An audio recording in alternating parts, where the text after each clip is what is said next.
Shabbat shalom. Shabbat shalom, Mr. Cox. Shabbat shalom. It's a pleasure seeing everybody here again today. I missed everybody. It's been 2 weeks. Been away for a little while, but again, it's always a pleasure seeing the family again in one accord. Ready to hear another dynamic lesson from our executive Moreh Yahuah.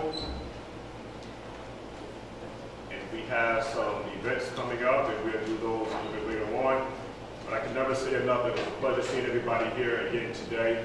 There's a lot going on. Storms are in our southern states here, North Carolina, South Carolina, Virginia. We want to make sure that our families are nice and safe, so try to make sure that you give them a call and check in on them. And anybody have any testimonies, anything they want to share with the Mishra Card? The Father has been blessing you, rebuking you, esteeming you, showing you His favor. I'm going to give all the esteem to the Father for allowing me again to see another Shabbat. Hallelujah. I'm still here. Hallelujah. He's still protecting me. Hallelujah. I got that faith. You understand? So I definitely want to give him all the esteem, all praise and honor goes to him for that.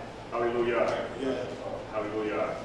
It's very, very important that we give all esteem to the Father. All esteem. Just always make sure that we do that. You don't want to take nothing, absolutely nothing for granted.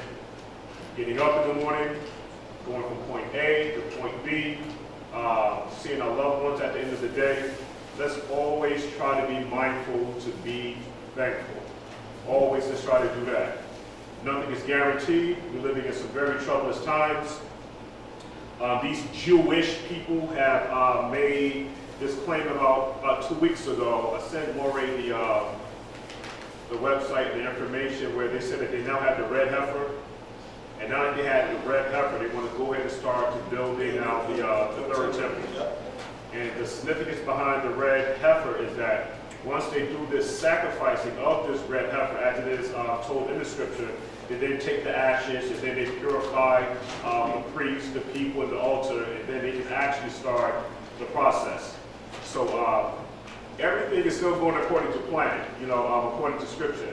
They're expecting the Mashiyach, but they're expecting something a little bit different. I think the Hebrew word is Mashiyach Neged, which is something a little bit totally different, because they didn't recognize the Mashiyach when he first came. Because when we go through scripture, they were expecting the Mashiyach to come the first time as this warring soldier, coming to do this redemption and redeeming Israel at that time, which is something else a little bit different, because if we go into history, we know that the Jewish people there are not the original inhabitants of the land. So it is very, very important that we understand history, understand how these people got into office, who are the original Hebrew Israelites, why we've been scattered amongst the four corners of the earth. So we're living in some very, very critical times here. We have some very important festivals that are coming up within the next 20 days. Yom Teruah, Yom Kippur, which is the Day of Atonement, and we have the Feast of Sukkot. These ending feasts are going to be very important because it's showing now the redemptive role of the Mashiyach. It's showing the first gathering, and it's talking about the end gathering. So that word asif in Hebrew is going to be very important because it's talking about, again, the end gathering. Shemini Atzeret, we're going to be talking about some of those things during the festival. So again, it's a pleasure seeing everybody here again today. And anybody have any testimonies? Still, it's good seeing Akoti Rose back from her travels. All right, doing her business there. She's back. It's just a pleasure seeing everybody here. Real pleasure.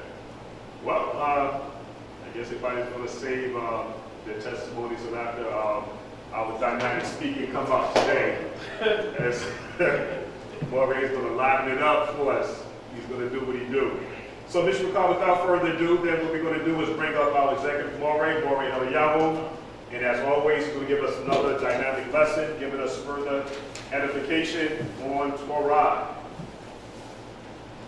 All right. We're going to, that's right, we're going to blow the shofar 7 times. yeah, we're going to go this room for our set of times. We're going to have Solomon here, a good brother, to start us off with prayer.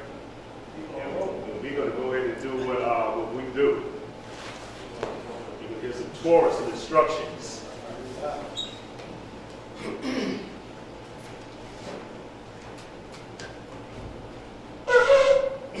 Excuse me.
Okay. Father, Yahuah, we come before you today to set apart name for your son, Yahusha, Mashiyach, who is that atoning sacrifice for the nation of Yashra'al. As Brother Yahuah and his family are going through their trials and tribulations, Father, we pray that you keep them, provoke them, keep them safe and sound, Father. Show them, Father, that this is not the end of all things, Father. There's something that is still available for the nation of Yashra'al. The scripture teaches us that there's still remaineth the rest of the nation of Yashra'al. As we continue to go through the trials and tribulations, Father, I pray that you keep us safe and sound. Father, I pray for, again, Yahusha and his family, that they be well. You give them that strength and wisdom, knowledge, and understanding to continue through their trials and tribulations. Father, we ask all these things in your set-apart name through your son, Yahushua Mashiyach. Hallelujah. Hallelujah. Hallelujah. Hallelujah. Okay, Mr. McCall, without further ado, we're going to go ahead and get into today's topic with our executive laureate, Yahuah. All right.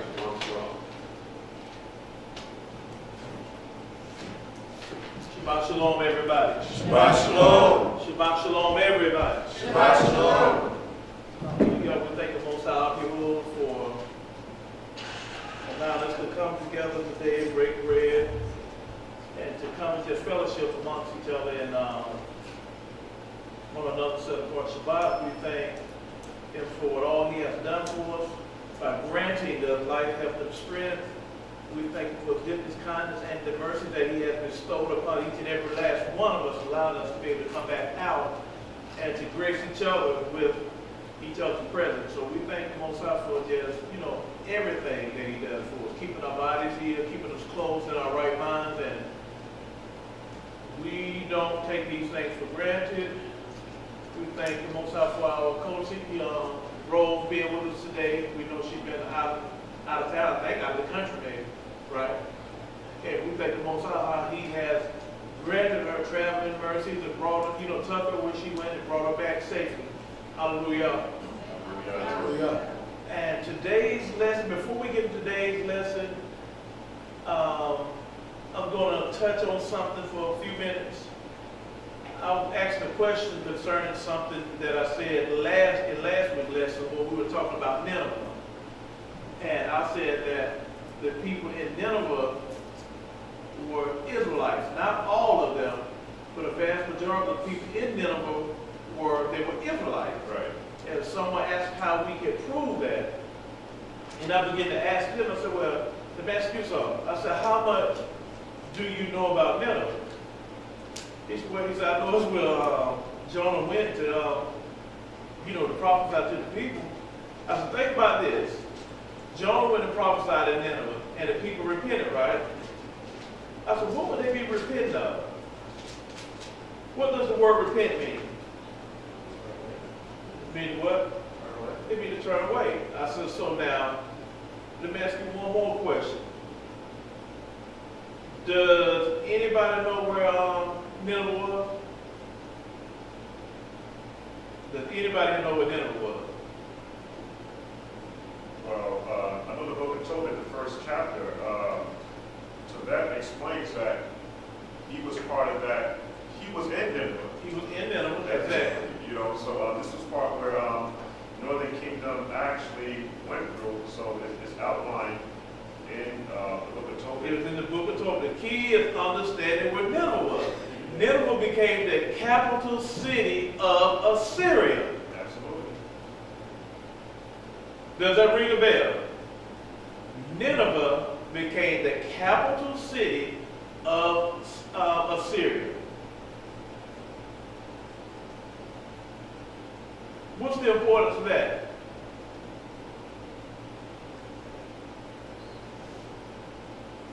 Anybody?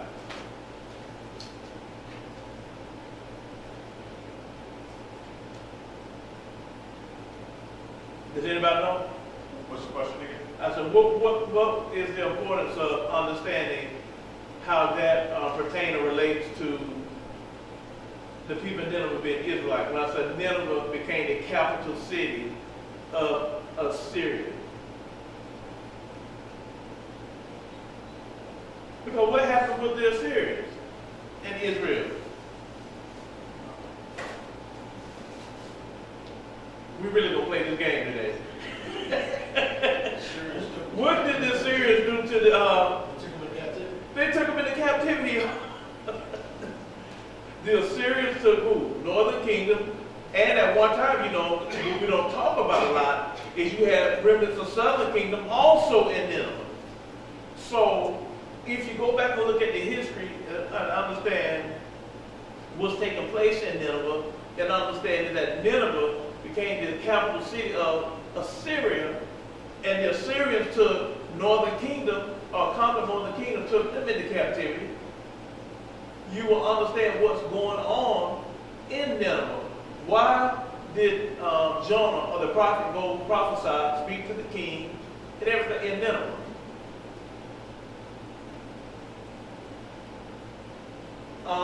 They were not even as weak as other nations who had conquered Israel and taken them into captivity. Why specifically this nation does the Most High call the prophet, send a prophet to this nation? But what we don't understand is why the Most High chose Nineveh. He chose Nineveh because Nineveh, the way they dealt with captives and stuff, was totally different than the Romans and the Greeks and everybody. Because what did the Most High promise that he was going to do with the house of Israel? Did he not say he was going to scatter them? But you know the one thing that Ninevites that they didn't do that the Romans did? They didn't believe in persecuting and killing off people like that. They didn't do that. What they did, they scattered you and sold you into other of their provinces of kingdoms that they had overtaken. And you know what else they didn't do? They did not try to take your heritage, your culture, your fundamental belief system, or anything.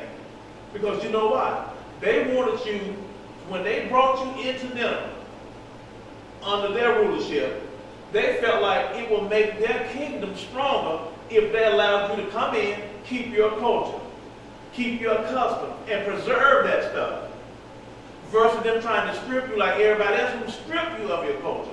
So what they did, matter of fact, I'm going to do a lesson on that, and we're going to go into scripture, and we're going to see how the kings of Nineveh talked to Israel and spoke to them. Let's come, let me take you to a land. It wasn't going to be no more different than where they were in their own land. They were going to prosper in their land. They were going to be given land inheritance or allotment. Assyria had key captivity, Israel captivity, but it was always about the what? The preservation of the house of Israel. So I think on my next rotation we'll get into that. We'll deal with Nineveh. We're going to go into some historical stuff. Let's look at Nineveh as a people, how they did things. Look at Israel in Nineveh, and that spiritual moray brought out by Torah is very important, because you're going to see he and other people what's going on and how it pertains to Nineveh. You know, the Most High going to be sending a prophet to a people to prophesy to and calling them back to repentance and to turn, unless they were what? What would they be turned back to? We didn't see him go tell the Egyptians to turn back to him. He never told the Babylonians to turn back to me. What was it about Nineveh? It was always about the house of Israel. And what you're going to see, the house of Israel was so prosperous and did so well in Nineveh. Centuries after Nineveh had went on a decline and didn't remain pretty much a kingdom anymore, we still remained there and wouldn't leave, because they had become so prosperous in there.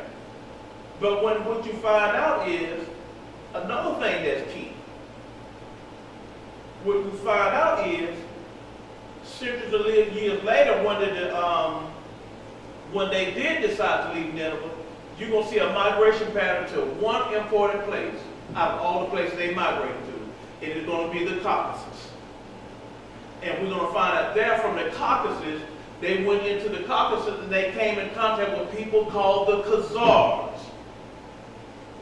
And even when they came in contact with people called the Khazars, that's when you start coming with something called Judaism. You're going to see the rise and the formation of what we would call Judaism. All of this stems from Nineveh and people migrating out of Nineveh going into the Caucasus. That's very important. Because remember, even when it comes to the Babylonian Talmud and all this different stuff, do y'all know how the Babylonian Talmud come about? When Israel was in Babylon, we knew all of our laws are sacred, pretty much. So it was in Babylon where we come in contact with others that attached to Israel. They wanted to attach, but because they were outsiders, we never shunned them away or anything like that. But what they did, they gave them certain teachings, certain writings and stuff, a certain understanding that they should follow. Because they wouldn't give them Torah, because they know Torah was sacred to Israel. But it was because of that you get what we call the Babylonian Talmud, but we didn't follow the Talmud of the Babylonian Talmud. And another thing, Talmud is not a bad word. Most times we hear the word Talmud. Do y'all know where we get the word disciple from? Talmudim. It comes from Talmud. Talmudim were those who what? Studied what? The traditions of the writings. Or they followed these. They were disciples under these teachings. So when we hear the word Talmud, the first thing we want to think it's a bad word. But it's not. But when it comes to the Babylonian Talmud, what we see is this was something that was given to them. And it was our ancestors that gave it to them. Now, of course, you know, their rabbinic rabbis came along later on and added their understanding and rabbinical teachings to it and perverted something that really started out. It wasn't perverted. It did not start out that way. It wasn't until we come in contact with those who are of the Khazarian influence that this thing began to happen. And to this day, when you look at the foundation of what they would call the Babylonian Talmud today and what they follow, What they tell you about the rabbinical teaching? They supersede what was written by Moses and the prophets. I say, if you come to something you don't understand, follow what? Follow the teachings of the rabbis, the rabbinical teachings versus the Torah. And that's what that whole practice is based upon, rabbinical teaching. Not from the law or the understanding of what it says. But let me tell you something about Torah. We know because we're in this captivity dealing with this language that even when we're reading something in English, we have to do a deeper study. But do you not know there was not one instruction that the Most High gave Israel and didn't give them, that he didn't give them understanding of what he meant? He gave them, if he said thou shalt not steal, guess what? He explained to them thoroughly what it means, what?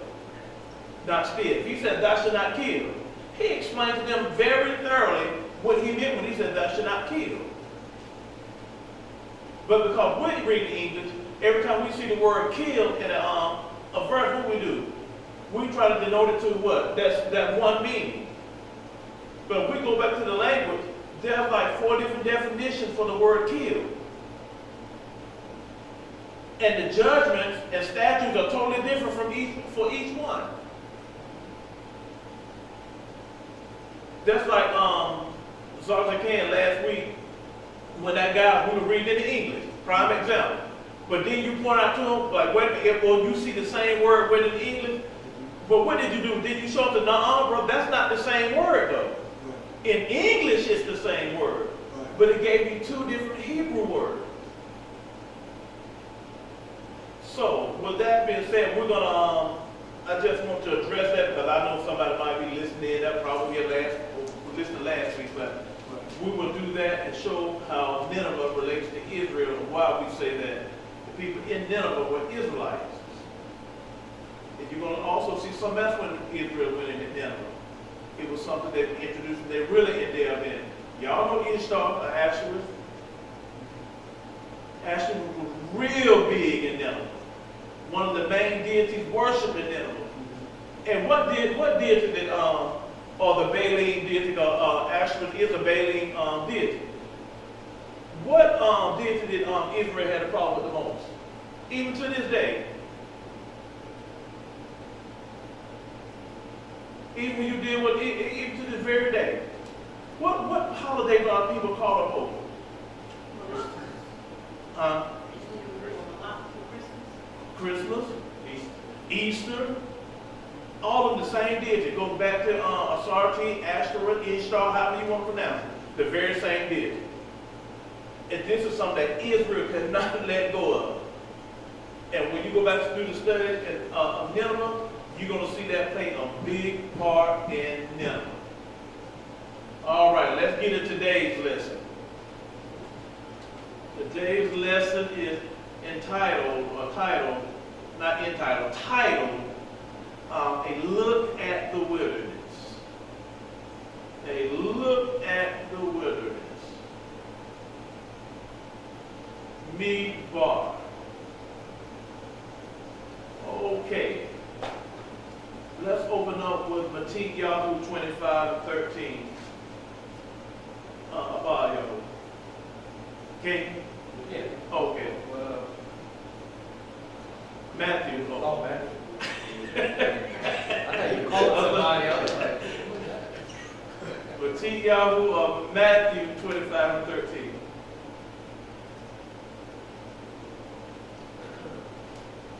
Matthew 25 and 13. Watch therefore, for ye know neither the day nor the hour wherein the Son of Man cometh.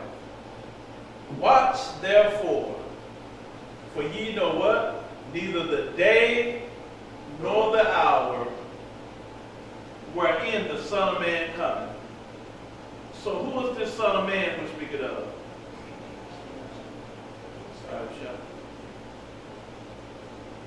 Mashiyach Yahusha. Okay then. So it's saying, watch therefore, for ye know neither the day nor the hour. Should we be trying to pinpoint or pin down a specific day an hour? No. So the operative words in that phrase is, you know neither the day nor the hour. But did it ever say that we wouldn't know the season? Okay, very important. Let's get Yahuah, Matthew 24 and 20. What's that? Matthew 24, verse 20. But pray ye that your flight be not in the winter. Go up before that. Go up a couple of verses before that. Matter of fact, let me get right quick. Not tell you exactly what it's starting.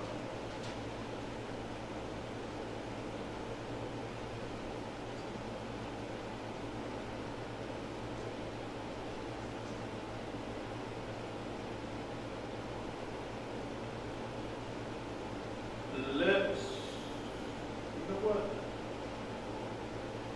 15, 16. Let's go up to verse 1. It's coming a whole lot. Let's go to verse 1. Yahusha. And Yahusha went out and departed from the temple, and his disciples came to him for to show him the buildings of the temple. And Yahusha said unto them, See ye not all these things? Verily I say unto you, there shall not be left here one stone upon another that shall not be thrown down. Okay, stop right there. He said, there should not be what? One stone upon There should another. not be left here one stone upon another one that shall not be what? Thrown down. Thrown down. So what is he referring to here? What particular object is he saying there will not be one stone left that shall upon another that shall not be thrown down? He's talking about the temple. So when we visit Jerusalem or Jerusalem today, when you see everybody gathered at the Western Wall or whatever they call it, or what they call the Wailing Wall, what are they standing before? Did Mashiyach just say that there should be what? Not one stone left upon another that shall not be thrown down?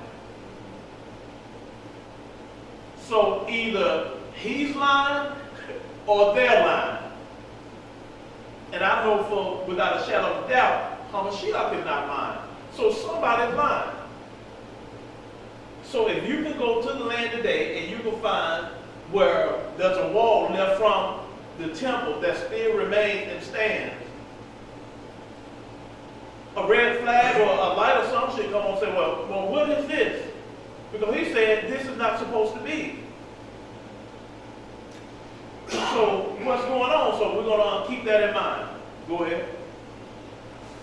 And as he sat upon the Mount of Olives, the disciples came unto him privately, saying, Tell us, when shall we see these things be? And what shall be the sign of thy coming and of the end of the world? And Yahusha answered and said unto them, Take heed that no man deceive you. Take heed that no man deceive you. If you're over there praying and rocking and reeling back and forth in front of a wall, you've been deceived. Take heed lest no man deceive you. But y'all ever notice what they do when they get in front of the Wailing Wall? What they do? They pray. They pray, right? And they slip in their prayers inside the wall. Don't they do? They just stand there and pray? Or do they rock back and forth like that? They rock back and forth. Do y'all not know that's intentionally done? Do y'all know what that is? That's called a pelvic thrust. It's to simulate or symbolic to penetrate or having sex with the Queen of Heaven. It's the same deal that we talked about Asarti Ishtar, who Israel had problems with in the past. That's called a pelvic thrust, and that's what it's for. It's to emulate or having sex or penetrating or, the sexual motion with the Queen of Heaven. Wow. So they're just not over there just rocking because they can't stand straight up and stand still and pray. We stand still and pray here every Shabbat, don't we? I've never seen y'all rocking and praying.